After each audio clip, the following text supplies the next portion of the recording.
Yeah. Why don't you go ahead and just move on up and Come on, if nobody shows up, then they can sit down in the lower section. This is Ariane's. Yeah. That's Carmen's. Come take Carmen's. Yeah. So they can sit down there. So which one's open? This one? That one is no, this there. Okay. Oh, Patrick, come on. Patrick, I'm going to push back.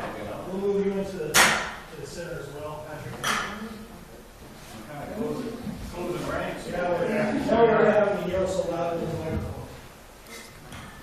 It's the cool kids. Yeah. Here, we show up. Oh, look who showed up. Hooray! We moved everybody. And Jamie was getting worried because he's the most seasoned veteran who's in that. which is scary. We just got done with the vicious Game of Thrones.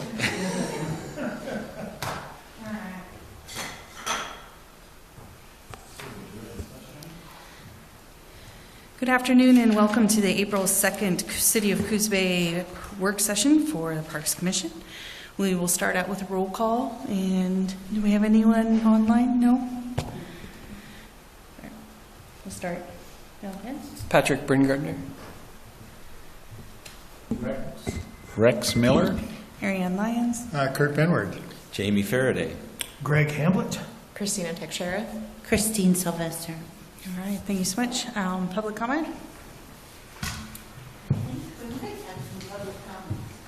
you want to make a public comment today? Yeah. Go on.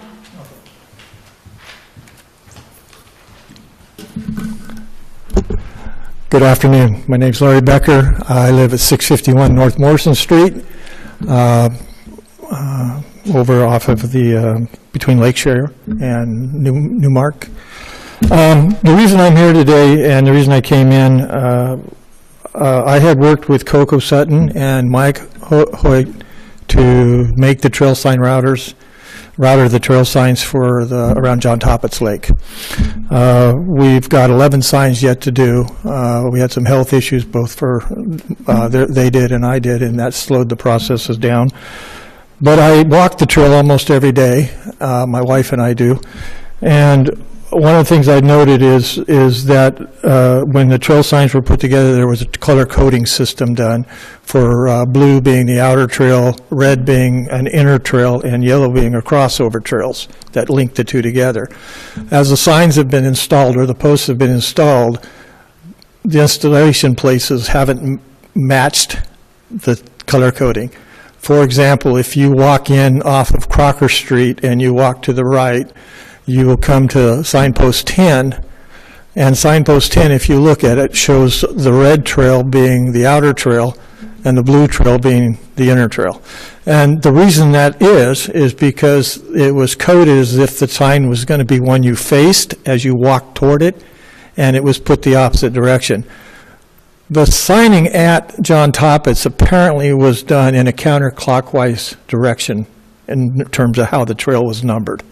So if you start out at Upper Park, Upper Lakes, and you start walking out the trail there, that's 1. And it goes around the park in a counterclockwise direction. However, not all of the signs would you face or walk into if you're walking counterclockwise. But the coding was done as if you would. And so there are a number of signs, number 10, number 14, number 16, where the codes are wrong. The blue code is on the yellow trail, and the yellow code is on the blue trail for number 16. It's where we go in off of Pirate Court. Because I've worked with Mike and Coco on that prior to her stroke and prior to her health issues, I had been aware of that coding, but I'm not sure how that was transferred to the folks who were putting in the posts and were they understanding how the coding worked. A couple of things I'd like to say is number one, I'd be willing to volunteer to go back out with the paint and correct the codes because we live right there, and I'm willing to walk out and just do that as long as I have an okay from the commission or the other thing is I plan on hopefully early April, getting together with Mike, Mr. Hoyt, and finish routering the last 11 posts for the city. And when we do that, if I have the paints, I will paint them before I send them out. The last 8 we sent out, we just routed, we didn't paint it, and we gave them to Lance. He brought them over to the city shops, and that's where they got painted. Now, granted, not all of those are wrong in the way they were painted. They did use a different paint than what Coco had used, and I wasn't sure why. And I mentioned that to Jeremy and showed him, if we can show you on our phone, that Coco had used one type of paint. It looks like a latex-based paint, exterior latex, and it looked almost like the city used spray paint or some type of paint like that. I don't know. It's definitely a different color, a brighter yellow, a different blue. But I'm here to just say 2 things. One is I'm willing to. There is a coding problem as we're putting the signs in. They're not matching the way the maps was coded, and so the signs aren't matching the coding on the maps. And number 2, as I'm here, if the city Parks Commission wants, at some point in time, I could work with Lance or whatever. When we get those other signs painted or routed and painted, I can paint them and we can get them out, and I can go back through and correct the other codes. But that's totally up to you guys.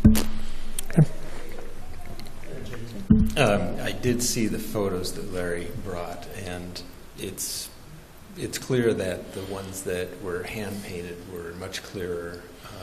It looks like they used a stencil over the routed number and sprayed it, and there's a little bit of overspray, and it's not quite as tidy and neat as what is.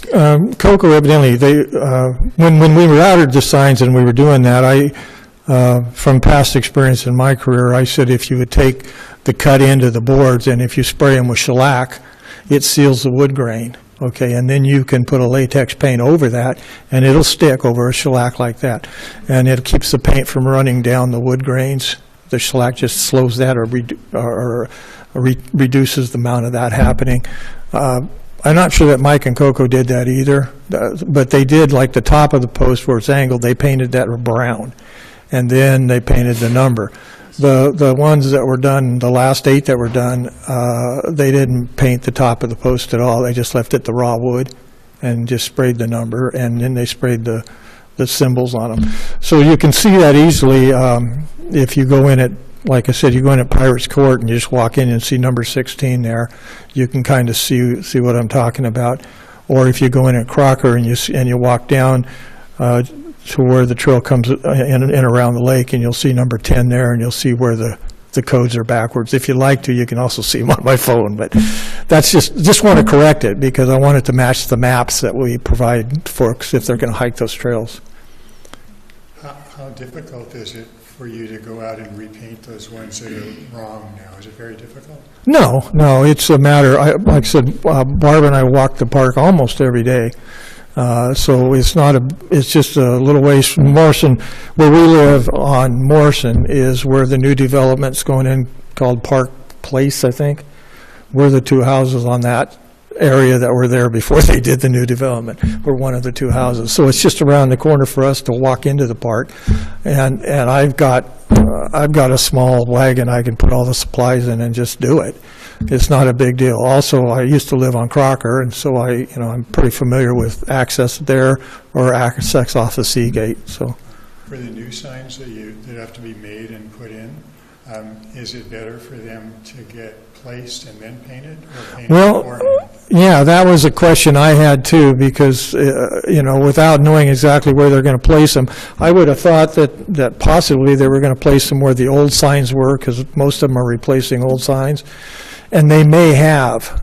What may have happened is where a couple of them are, like where the trail sign for number 11 is, it's on the opposite side of the trail of where the number, just like 10 does, where the number was. So what it does is it shows both a blue and a red, but it shows one direction on the outer trail as blue and the other direction on the outer trail is red, where if the sign was on the other side of the trail, it would show the inner trail as red and the outer trail continuing as blue. So part of that is just problem solving. If there's a reason why they couldn't put it on the other side of the intersection, I don't know. Again, my past experiences was you can't, and I'll share my past experience. I was 40 years as a state parks employee. I was district manager for state parks down here for a little over 10 years before I retired. I know that there can be restrictions on digging on public lands because of archaeological and cultural reasons. So I didn't know if they were trying to put them back where they were for that reason, or if it was just they hadn't really been given a good enough understanding of what the trail markers meant and how best to place them. Yeah, That's the question We were trying to place them in the same location. Yeah. Is in general. So the challenge there was if Coco or whoever coded them thought, well, the trail marker is going to be on, for example, 11 is a prime example of this, or 10. If the trail marker is going to, if you're walking counterclockwise as the trail's numbered, the trail marker would be on the other side of the intersection, and that's how it's coded colors. However, if the original sign was on that side of the intersection, then they should have flipped the colors. And it's just a matter of knowing where the trail marker was prior and making sure the color matched where it was going to go. And those are just, they're little nuances along that trail, but if you're going to mark it as codes, we want to try to get them to where they match our maps as best we can. That was my question for how difficult they are to paint once they're up, because it might be easier to not have them painted before they go up, since we're not 100% sure where they're going to go. Yeah. And then that way you don't have to go around and correct some later, and they're just good from the get-go. Right. It probably wouldn't be in the summer once it's dried out, and like a couple of them, I mean, I would, especially after yesterday, it would be a while before we'd try to change the colors, paint them, just especially on the top. Probably wouldn't be that hard given the type of paint, either the type of paint that the city used with stencils or even the paint Coco used, because it's a latex, it appears, and so it'll dry pretty quick. It won't want to run down the post on you, and that's the only thing you have to worry about. And so you could do that. We very easily could router them, they could set them, and then you could just go through and paint them the appropriate colors. Since you aren't 100% sure exactly where they're going and how they're going to line up with the trail, I was just thinking it might be something to consider. So, So I just want to share that with you. I have, like I had told Lance, and I had promised Coco that we'd get the last 11 routed, and we'll do that. Mike and I got to get together, and that should be able to happen here in April. And then once we have those routed, I'll get them to Lance, and then I'll leave it up to the commission and Lance if they want a volunteer to help get those painted. I'll try to be available to do that. So. Thank you for your time. Do you know if Lance has the paints that I delivered? I do not. I was surprised. I was surprised when I saw the new posts out that the colors were slightly different, and the paints used were different, because my understanding was that those paints had been transferred to you, and you said you transferred them to Lance. So for some reason they elected evidently not to use those. I don't know why. Yeah, they could be somewhere in the shop, and somebody said, "Oh, these are good and close enough." So, so I have no idea what they were, even how big of a containers they were. Were they quartz, or I imagine they were just quartz, because it's not a lot of paint. So. Greg, any input or feedback? Yeah, I think it's a great idea. I would encourage the commission. I don't know if the commission wants to weigh in on this, but as the operations administrator, I would encourage you to go ahead and just volunteer with Lance. We encourage volunteerism all the time. Yeah. Forgive me if I'm stepping over toes here. But I think you guys have a good working relationship.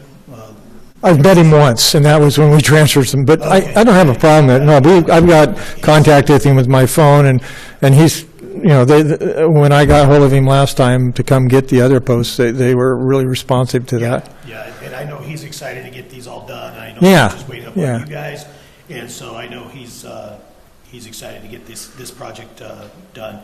I think getting in there and making those minor repairs, I could definitely look into the paint issue, find out about that. But I think correcting those, I think we would absolutely love your help. Yeah, with that. Okay. Well, so when I contact him with the other 11 posts, I'll let him know that I'm available to do that. Then I think that when I first started helping Mike, I thought I signed something for the city, but I'll have to You guys would have to see if I had signed a volunteer thing or not. I can follow up with our HR to make sure that we have that Yeah. still if we do. Or if I need to do another one, that's not a problem. Yeah, I think there's a twilight on that, so Yeah. we'll verify that. But Yeah. Okay.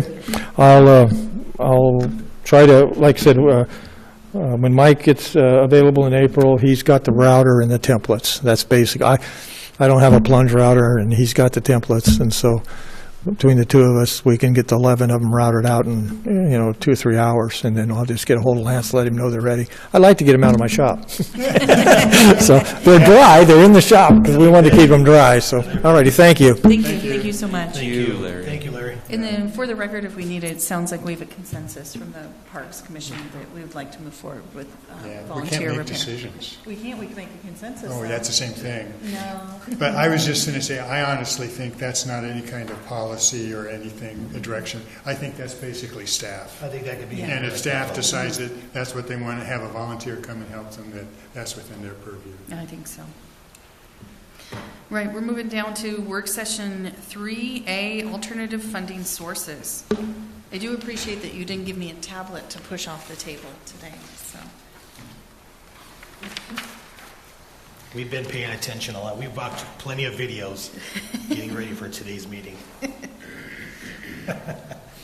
At the March 19th Parks Commission meeting, the Commission continued its discussion on alternate funding sources for the park system. This has been an ongoing conversation focused on finding ways to supplement existing funding and better support for park maintenance and capital improvement projects. This work session will center on a few specific areas identified by the Commission, including the potential formation of a Parks Foundation, increasing volunteerism and community donations, and pursuing grant opportunities. The intent is to move beyond general discussion and identify practical next steps that can be implemented in the near term to satisfy long-term goals. This work session is intended to help Commission narrow its focus, identify priorities, and provide clear direction to staff on the next steps. So with that, I will turn it over to the Commission to carry this conversation forward. Okay. Kurt, do you have any things that you would like to discuss? Has anyone continued further discussion? Jamie, you seem excited. Would you like to participate? Well, I looked up the minutes from March 19. Oh, thank you. And just to refresh my memory of all the things that we did discuss, or at least the things we've discussed in the past, from way back in the summertime.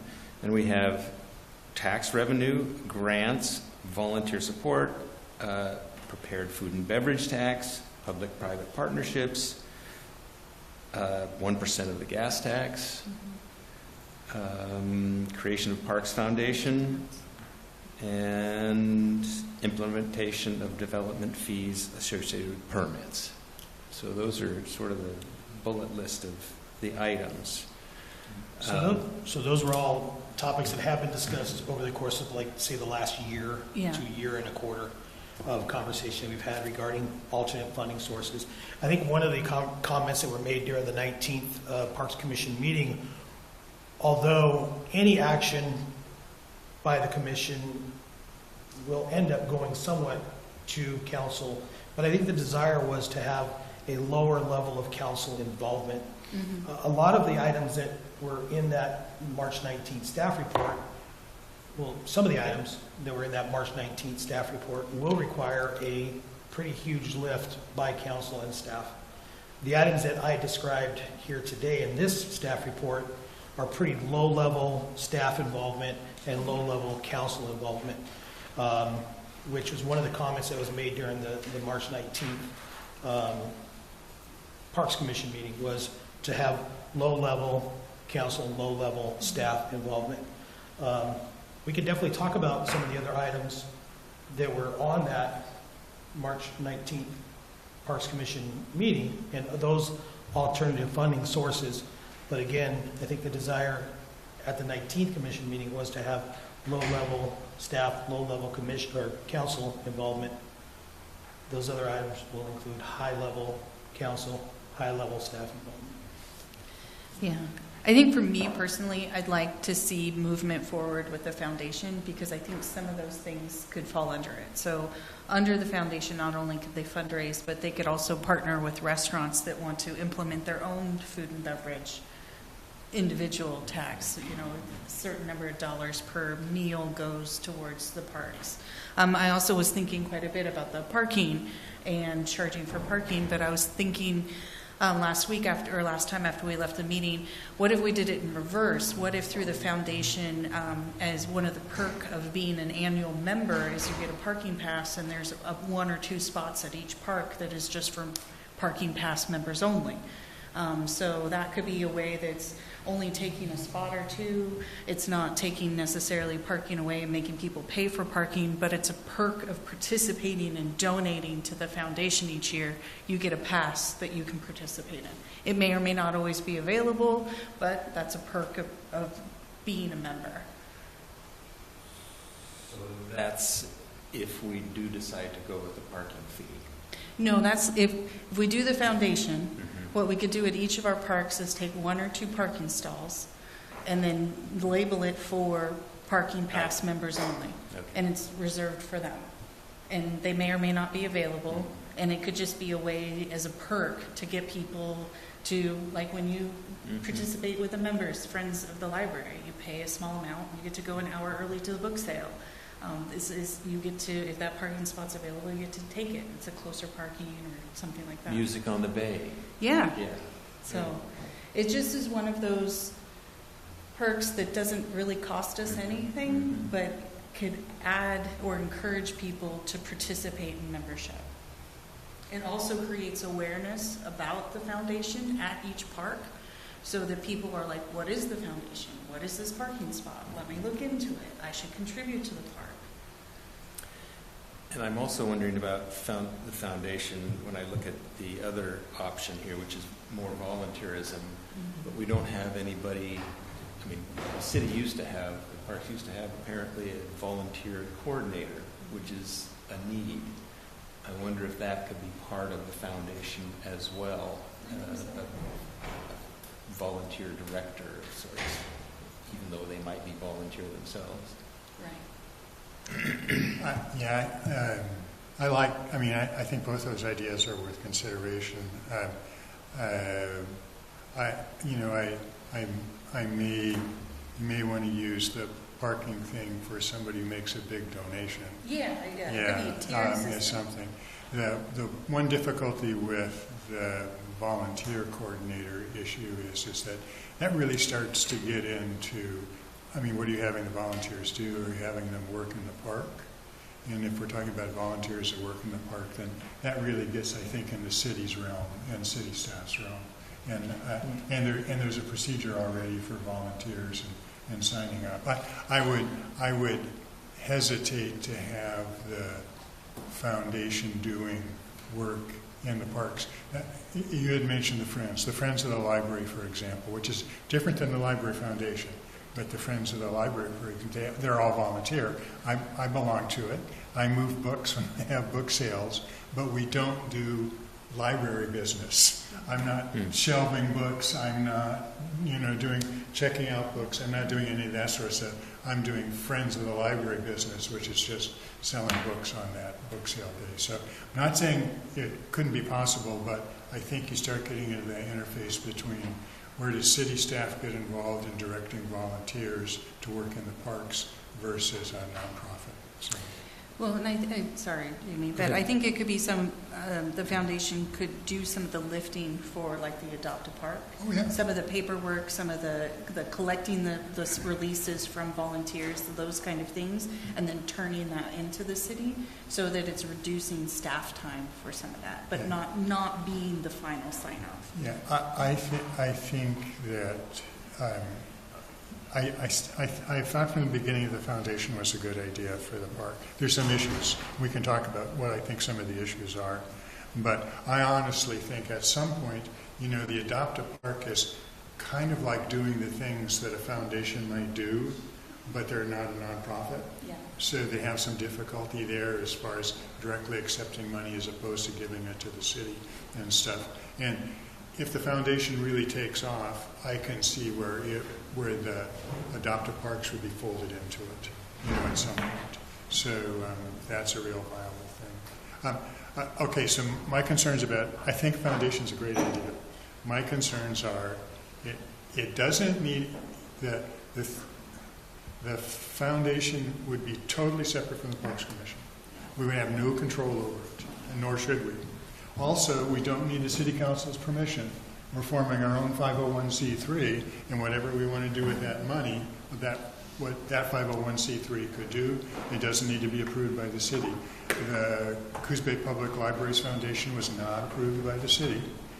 We just went and filed all the papers with IRS and the state and had a lawyer draw up the bylaws and articles of incorporation. So the city doesn't need to get involved with that at all, and neither do we. So that's the good news. The bad news is, and I've said this a number of times, I think, in our meetings, that we need 3 or 4 really dedicated people that want to head it up. And we probably don't want, again, I always worry about public meeting laws. I think we're okay with 2 people from the Parks Commission being on it, for example. And there are 2 people on the library board that are on the foundation board that's appointed by the city. So I think we could have a couple of those people could be from the Parks Commission, but we would need a couple of other people to be energetic enough to be involved in doing this, to get it off the ground.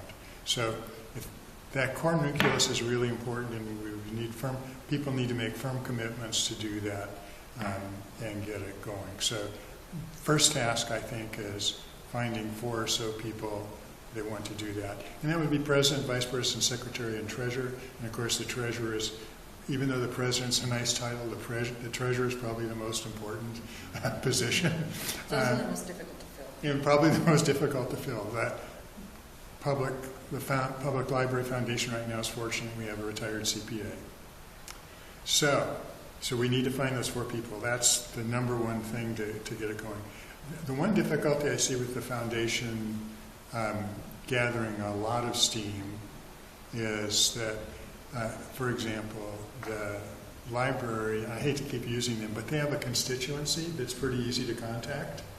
The parks constituency is all the people that go to the park. I guess what I'm trying to say is it's easier for the foundation to reach those people that use the library than it is probably for a parks foundation to reach the people that use the parks. They're the same people, we should use your list. Okay, because we have a donor list, obviously, and we build on that every year. So the constituency thing is a little bit of a problem. We may have a foundation. We say, well, who wants to donate money, and how do you send out a donation letter to those people that use the park? Not impossible, but just something to think about. And then, the city has been really good about pursuing grants for the library too. For the parks. And so the foundation can do that as well. So that's the other thing we'd have to make sure is there's some coordination between city staff and the foundation as far as grants are concerned. So, and we actually have the library director on the foundation board too. So somebody from city staff could be on this. She's not an officer, but could be somebody on the foundation board too, because that helps coordinate what the foundation is doing with the city.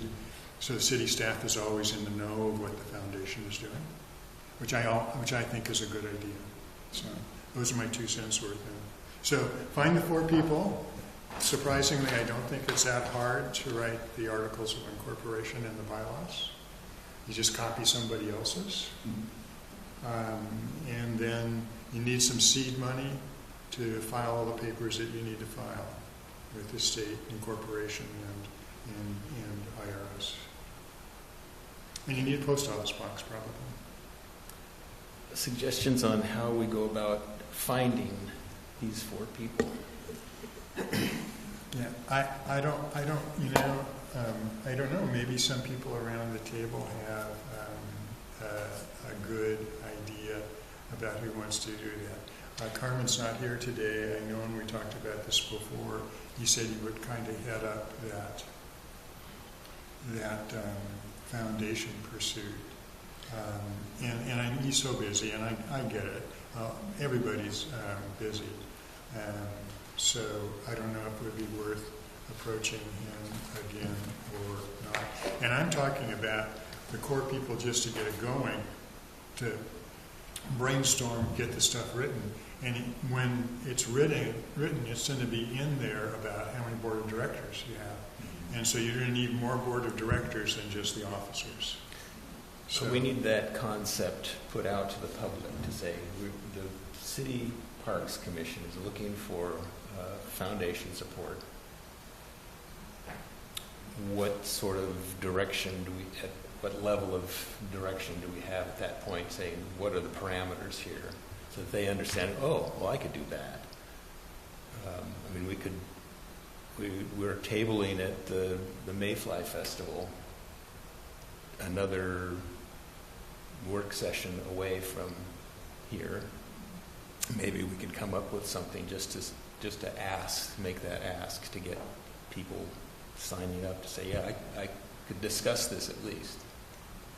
I can't remember the person's name, but the gentleman who spoke just about the signposts, he might be a good candidate for getting involved, especially with his experience in the park system. I think you're right. Yeah. And then the other, remember, Christine, I think you brought someone who was through Zoom, someone that could help us set up a foundation. I think he was based out of Portland. And I'm just... The Charitable Incubator Fund? Yeah, and I don't remember the specifics, but I'm wondering if that would be helpful. I can't remember what they would do for us. They would help with fundraising, and then they take a Oh, okay. So, Yeah, I don't think, I can't remember well enough. I can't remember well enough, Patrick, if they were saying that they would help set up a foundation, as opposed to saying they could be the foundation for some people that locally wanted to raise money. So, 3 people could go to them and say, I want to raise money for the boat ramp on the east side, and they would use their 501c3 status as a nonprofit foundation to go ahead and let those people funnel that money through it, and they would take a small part out against it. And I ask a lot of questions in that one, but I'm not against people doing that.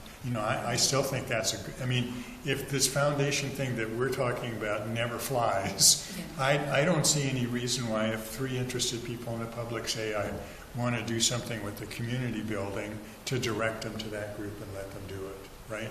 I think that's a viable option if we really can't get the foundation going. Because ultimately it's generating income and finances in a way that we, so, and if right now there isn't a way for someone who wanted to donate money to be able to donate money. They could donate to the city. Before there was a library foundation, people could donate to the city for the library, but there were some difficulties with that. The reason that foundation first started, I was around when it did, Carol Benson was the library director, is because someone wanted to give us some stock and stuff. And it got to be messy doing that with the city, where with the foundation it wasn't as messy. So Morgan Stanley helped us with that, and we did it.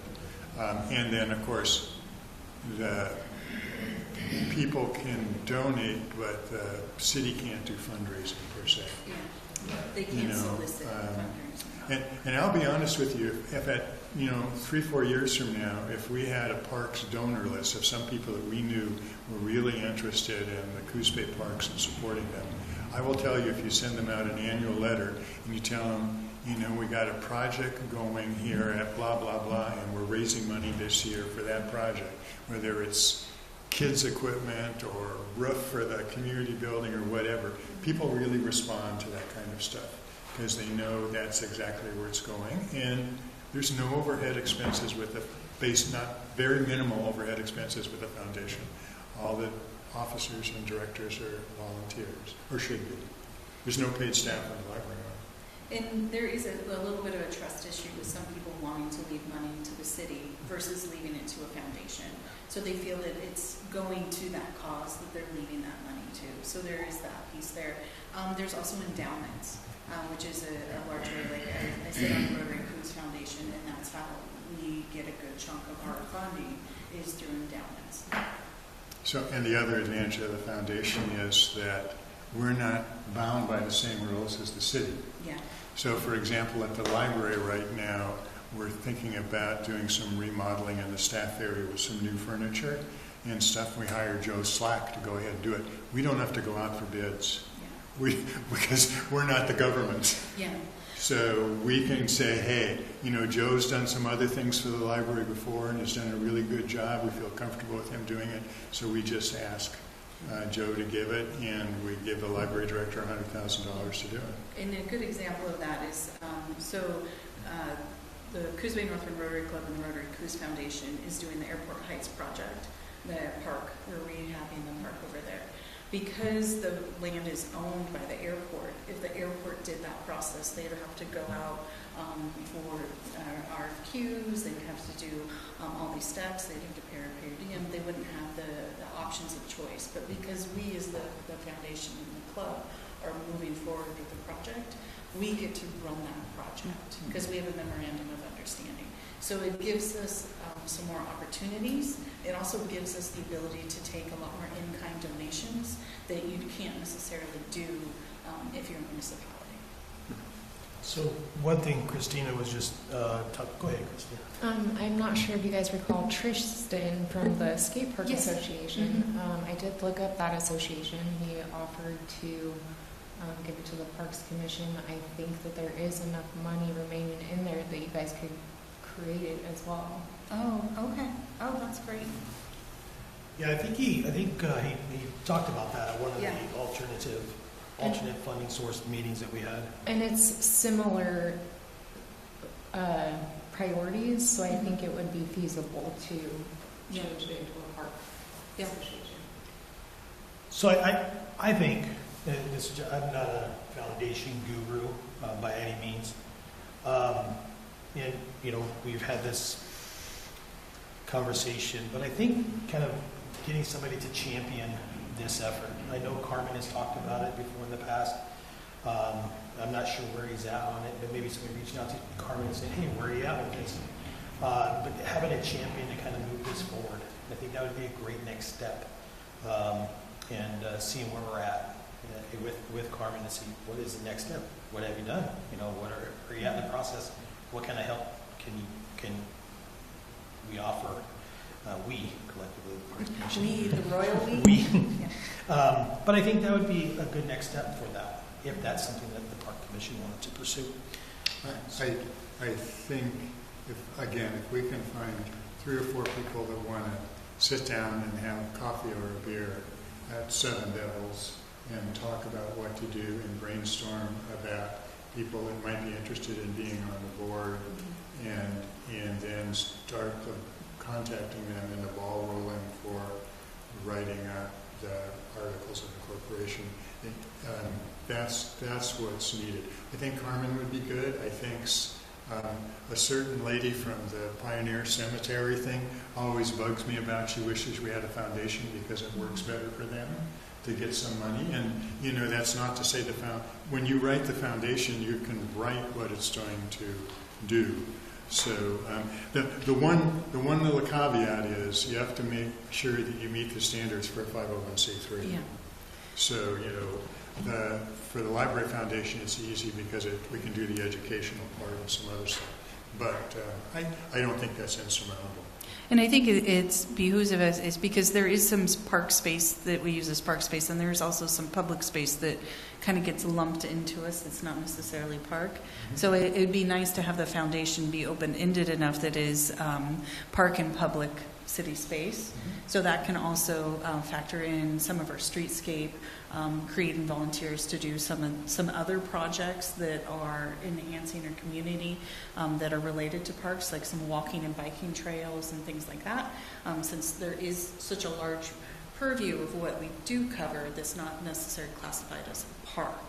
I think it needs to be open-ended like that. I'm also curious if the commission thinks that maybe we should put a little blurb in the Friday update that says something simple like, do you love parks? We are looking at starting a Parks Foundation. Shoot us an email. Very simple. We can, kind of go through and see if there is some response. There might be somebody that we don't interact with on the daily basis. We are surrounded by park space and people who have retired from BLM and state parks and stuff like that might be interested. But we just don't reach, we're just not in the circle with them. I think that's a great idea, and I think it might help if what you just mentioned about not just necessarily city parks, but those spaces, I'm thinking of one particular on the east side, that function in the same way, that people go, oh, well, yeah, I'm on to that. So maybe a few more details within that announcement that would help them draw them in, because it wouldn't just mean, oh, does that just mean Toppets and Mingus? Right, parks and public spaces. Well, I think you can capture, and that, obviously this would take some vetting, but I think anything that might be captured in the Parks Commission charter could probably be in the Parks Commission, I don't want to call it the Parks Commission Foundation, but the Parks Foundation. The Parks Commission charter is, talks about several different things. It talks about trails, it talks about bike and pedestrian. It talks about those type of things. And so maybe the Parks Commission Foundation or the Parks Foundation, I don't know, whatever the charter looks like. There's a mission statement in the very first part of the foundation. It would be whatever. Yeah, you could take the mission statement from the Parks Commission, probably pretty much word for word. To tell you the truth. And potentially, I'm thinking probably bigger than we should think now, but I'm thinking that there might be opportunities for people to donate land to the foundation that is utilized as park space. That maybe they have some reservation about donating to the city directly, but they can look at those different things. That's way down the line. I have a whole connect all of the community master plan in my head. So you're the real estate person, but I will tell you that I've also been involved with South Coast Hospice an awful lot, and people have donated land in a building. In fact, they did one over in North Bend by the old ice skating center where the thrift store is now. It was a house over there. That can run into problems. Yes. And it doesn't take it off the tax rolls. No. And so which is why a lot of people don't want it taken off the tax rolls. So there are a lot of people. I'm saying the foundation then has to satisfy that responsibility. Yes. Yeah. Well, there's a process for accepting. Yeah. Yes, of course. But for a lot of people, they would like spaces utilized for public access. They are afraid of the litigation that is resulting from that. But they would also like it used for public use, but then you get pushback on that because people don't want it taken off the tax rolls. So that could be. Yeah, I have my reservations about accepting that. I'm giving you time to think about it, so 6 years from now. I'm also a member of the Natural Conservancy, and you know what they do is they buy land, but then they eventually give it over to the government, right? And so I could see the foundation doing something like that. If there was a piece of property there that would allow some access to something, to go ahead and do it. But it would be, I'm just saying there's problems when you start getting involved with that. Money's not a problem, but property and land is. You guys are acting as a foundation right now. It's amazing. We already got it started. You guys have done my suggestion would be that somebody, maybe the chair, contact Carmen and just see what his disposition is towards this, and see if he's got any idea of 2 or 3 people that he might like to meet with and kick this around. Okay. And see, and I don't know if anybody currently on the commission would be interested in doing that at all or not. So, but again, if Carmen's there, it can only be one other person from there. Unless this is your way to get me out off the commission. There was one other question I was going to ask that I have to search through my pictures for. But I think I like the concept of the foundation. I think clearly is where it should go. I agree that we need to reach out to Carmen first, and if he agrees, I think we should do a short blurb in the Friday update just to see who out there in our community might fit that role or have some knowledge that they want to participate, and then we can vet them. I would, in talking to Carmen too, again, I would ask him if he knows of any folks that he knows would be really interested in that. I think it's Larry Becker, if I got his name right, that was here. That was a great suggestion by Patrick. I mean, he's willing to do stuff in Tapas Park already, so I would think that he might be interested. He might be more interested in Tapas Park, but that's okay, because that's part of the park system, and if that's what something he would like to champion inside the foundation, that would be great. So there's one person. Cricket again, I think, would be another person. So I think there are some people there. And maybe even the skateboard park guy, what's his name? Tristan? Maybe he would be interested in joining as well. That would be another kind of having like a bike person, like a walker, a biker, skateboarder, maybe a softball, baseball player. Interesting. I got it in my phone. But question? Yeah, I did find my question. With the passing of Senate Bill 1517 and the changes to recreational liability, is that a benefit to us or a disadvantage to us? Pop quiz. That is a great question. House Bill 1517, what is that? What is that? It allows operators of sports, fitness, and recreational areas to require customers to release operators from claims from damages resulting in injuries, except for ordinary negligence. Is this a recreational immunity? Yeah. Yeah. There's some modifications because remember it went real extreme, and then I think this is them trying to claw it back a little bit. Yeah. So if memory serves me, and I haven't read the decision by the legislator yet, but if it's what I'm not going to guess as to what it says because I haven't read it. But you guys remember maybe a year and a half ago, 2 years ago, there was a legal case up in Lincoln City, I think it was, where somebody sued and the courts decided that the cities were obligated. However, there was legal challenges. They changed the recreational immunity laws. Then it was fought, and League of Oregon Cities were involved, and all these other people that I think they fought. I think this bill basically substantiates that we are protected and that people have to be, understand that there are risks involved with using public spaces. I haven't read the law yet, but I would imagine that that's pretty much going back to the way it was and just reiterating that, taking that judge's opinion and I just wanted to bring it up to see in case we needed, because I know we did an update to our signage in the parks, in case maybe we needed to do another update to our signage that incorporates any of these changes. No, it's House Bill 1577? Senate Bill 1517. So is it just a bill still, or is it a law? It passed. Okay. Yeah. So we didn't go out and change anything. We waited. Yeah, no. We were going to. Mm-hmm. We drafted up language, and then we were advised to kind of just hold off and just see. Because I think immediately after that decision was made by that attorney or by that judge in Lincoln City, there was that case that was, and I think there was put a hold on any changes to the law. I think there was a decision that was made.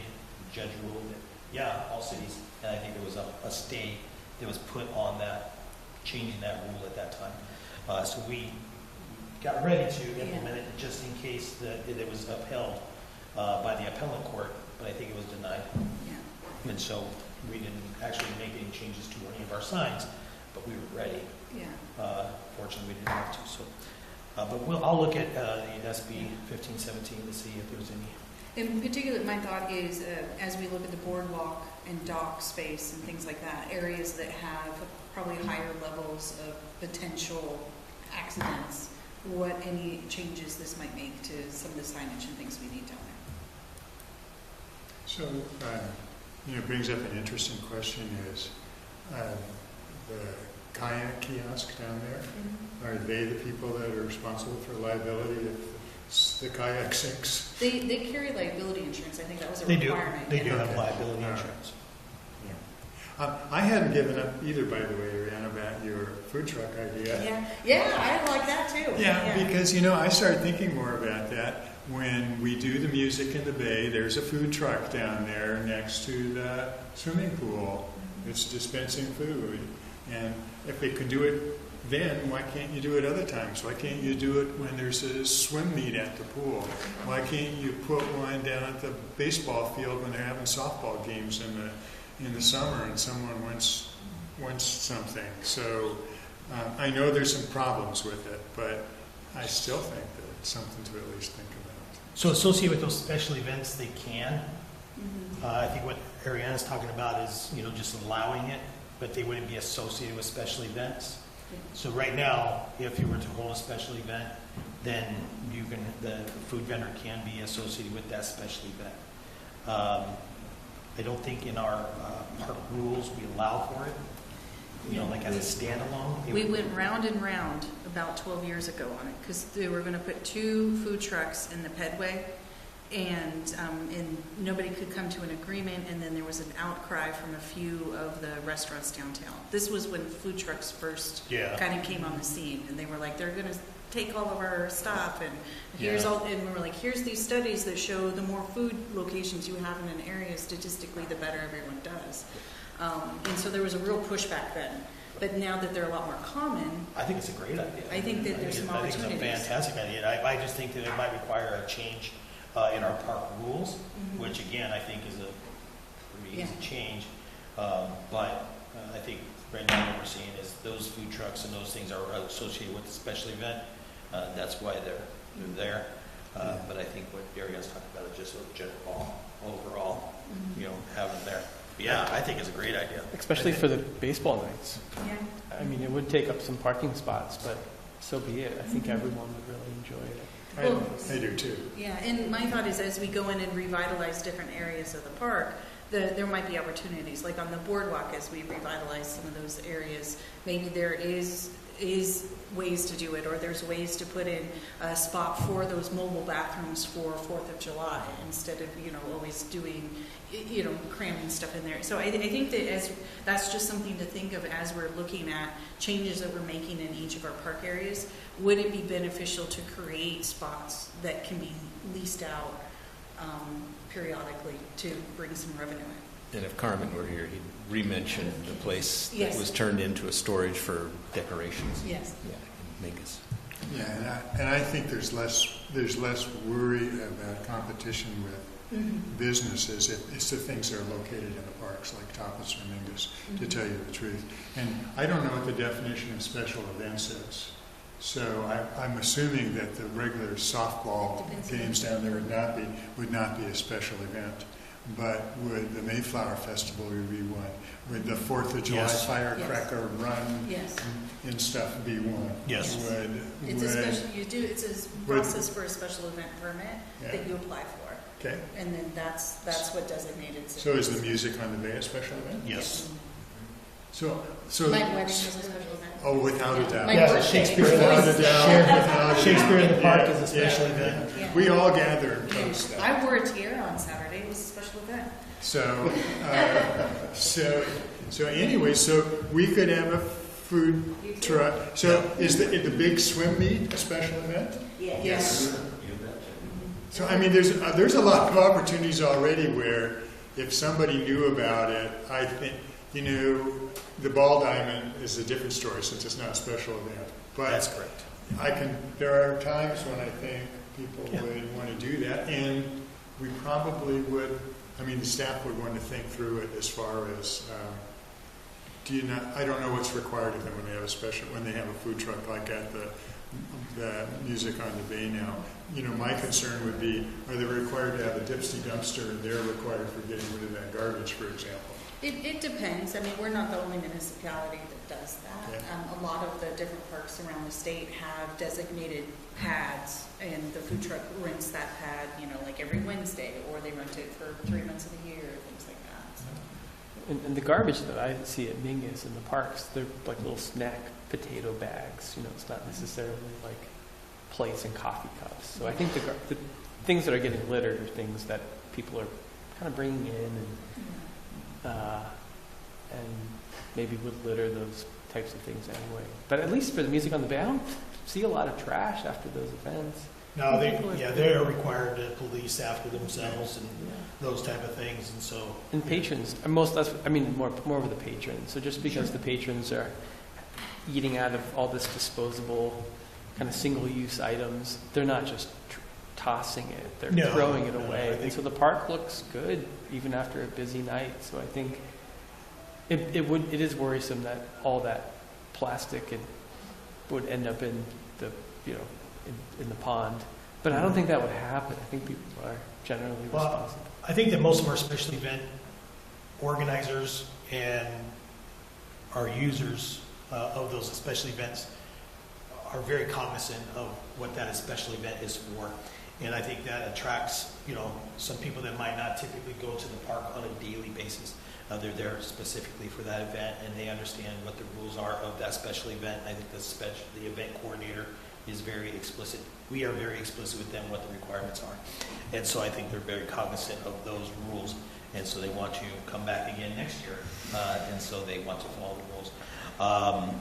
I think you're absolutely right, Patrick. Most of the debris and litter that we find in there is just somebody walking by, maybe dropped it, didn't care to pick it up. Maybe they thought they threw it in the trash, but a gust of wind picked it up and blew it away from them. They didn't feel like chasing it. Whatever the situation might be. You're absolutely right. The parks do look amazing from the work that we do there. And I think the guests coming to the park do a pretty good job of picking up little bits of litter. Then you have another element that maybe doesn't care so much. But, I think it equalizes to a certain point.